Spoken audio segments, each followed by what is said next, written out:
নমস্কার। লাল রোদ ফুটবলে সবাইকে স্বাগত। আজকের হায়দ্রাবাদ ম্যাচে ইস্টবেঙ্গলের সম্ভাব্য একাদশ কী হতে চলেছে তা নিয়েই আলোচনা করব। গোলকিপারে থাকছে প্রভসিকান সিঙ্গিল, দুরন্ত ছন্দে আছে, গত ম্যাচে ক্লিন শিটও পেয়েছে। বিগত কয়েকটা ম্যাচে দারুণ পারফরমেন্স তার। এছাড়া লেফটে খেলবে লাল,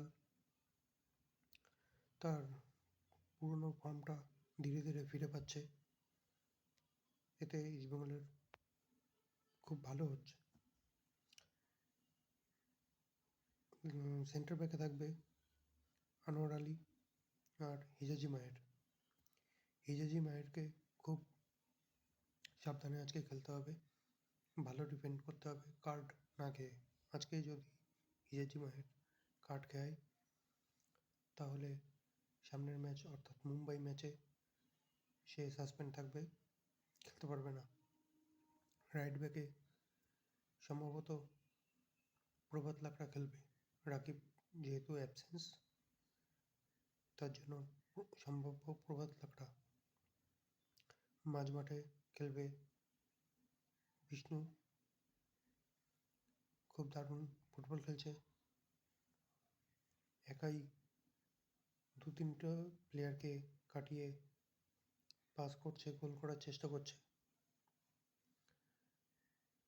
আর সৌভিক চক্রবর্তী, জিকসন সিং, নন্দকুমার শেখর, এই চারজন খেলবে মিডফিল্ডে। আপফ্রন্টে খেলবে দিয়ামান্তাকস আর ক্লেটেন সিলভা। দিয়ামান্তাকস আগের দিন একটি গোল পেয়েছে, এছাড়া গোলের সুযোগও নষ্ট করেছে, সেই দিকে তার লক্ষ্য রাখতে হবে যাতে অতগুলো গোলের সুযোগ নষ্ট না হয়। আশা করি আজকে পুরো টিম ভালো খেলবে। ম্যাচটি সম্প্রচারিত হবে জিও সিনেমায়, জিও টিভি ফোনে, আর টিভিতে সম্প্রচারিত হবে স্পোর্টস 18-3-তে। বিকেল 5টা থেকে ম্যাচ স্টার্ট হবে।